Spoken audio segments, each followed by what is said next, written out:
ಮಂಗಳೂರಿನ ಅಶೋಕನಗರದ ಎಸ್ಸಿಎಸ್ nursing science ಕಾಲೇಜಿನಲ್ಲಿ ದೀಪ ಬೆಳಗಿಸುವುದು ಮತ್ತು ಪ್ರಮಾಣ ವಚನ ಸ್ವೀಕಾರ ಸಮಾರಂಭವು ಕಾಲೇಜಿನ ಆಡಿಟೋರಿಯಂನಲ್ಲಿ ನಡೆಯಿತು. ಎಸ್ಸಿಎಸ್ ನರ್ಸಿಂಗ್ ಸೈನ್ಸ್ ಕಾಲೇಜಿನಲ್ಲಿ ದೀಪ ಬೆಳಗಿಸುವುದು ಮತ್ತು ಪ್ರಮಾಣ ವಚನ ಸ್ವೀಕಾರ ಸಮಾರಂಭವು ಅಶೋಕನಗರದ ಕಾಲೇಜಿನ ಕೆಇಎಂಸಿ ಆಡಿಟೋರಿಯಂನಲ್ಲಿ ನಡೆಯಿತು. ಎಸ್ಸಿಎಸ್ ನರ್ಸಿಂಗ್ ಸೈನ್ಸ್ ಕಾಲೇಜಿನ 28ನೇ ಬ್ಯಾಚ್ ಬಿಎಸ್ಸಿ ನರ್ಸಿಂಗ್ ವಿದ್ಯಾರ್ಥಿಗಳು ಮತ್ತು 20ನೇ ಬ್ಯಾಚ್ ಜಿಎನ್ಎಂ ವಿದ್ಯಾರ್ಥಿಗಳ ದೀಪ ಬೆಳಗಿಸುವ ಮತ್ತು ಪ್ರಮಾಣ ವಚನ ಸ್ವೀಕಾರ ಸಮಾರಂಭವು ನಡೆಯಿತು. ಅತಿಥಿಗಳಾಗಿ professor Sonia Sebastian, Ballal nursing institute, nursing college Mangaluru ಇದರ ಪ್ರಾಂಶುಪಾಲ ಕೆ ಪಾಂಡ್ಯರಾಜ್ ದೀಪ ಬೆಳಗುವ ಮೂಲಕ ಕಾರ್ಯಕ್ರಮವನ್ನು ಉದ್ಘಾಟಿಸಿ ಮಾತನಾಡಿದ ಅವರು, ನೀವು ಆರೈಕೆ ಮಾಡಿರುವ ವ್ಯಕ್ತಿಗಳು ನಿಮ್ಮ ಹೆಸರನ್ನು ಮರೆಯಬಹುದು, ಆದರೆ ನೀವು ಮಾಡಿರುವಂತಹ ಸೇವೆಯನ್ನು ಮರೆಯಲಾರರು ಎಂದು ಹೇಳಿದರು. ನರ್ಸಿಂಗ್ ಅನ್ನು ಆಯ್ಕೆ ಮಾಡಿರುವ ಎಲ್ಲ ವಿದ್ಯಾರ್ಥಿಗಳಿಗೂ ಅಭಿನಂದನೆಯನ್ನು ಸಲ್ಲಿಸಿದರು. I wish all of you to continue the smile throughout your life. Today you are stepping into a new role. You are going to carry with you a ray of hope wherever you go.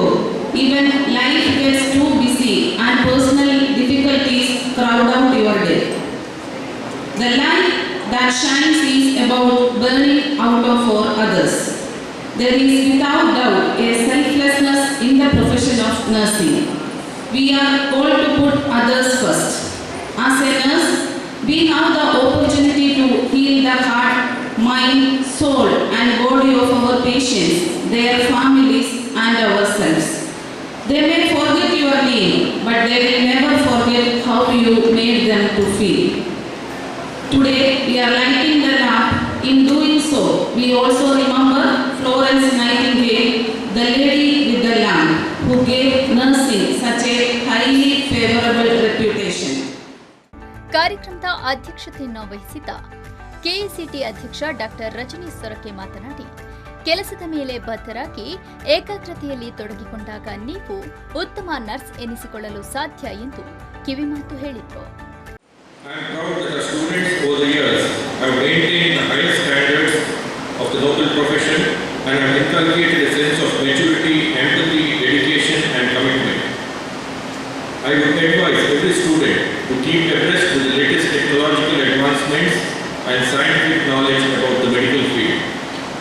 A lot of focus on dedication,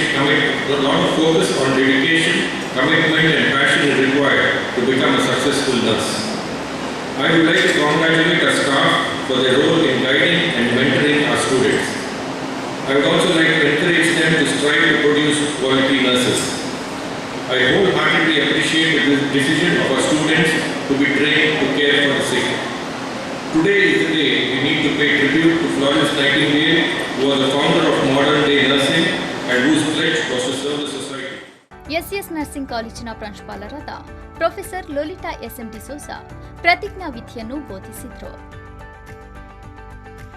ಜಿಎನ್ಎಂನ 68 ವಿದ್ಯಾರ್ಥಿಗಳು ಹಾಗೂ BSc ನರ್ಸಿಂಗ್ನ 75 ವಿದ್ಯಾರ್ಥಿಗಳು ದೀಪ ಬೆಳಗಿಸುವುದರ ಮೂಲಕ ಪ್ರಮಾಣ ವಚನವನ್ನು ಸ್ವೀಕರಿಸಿದರು.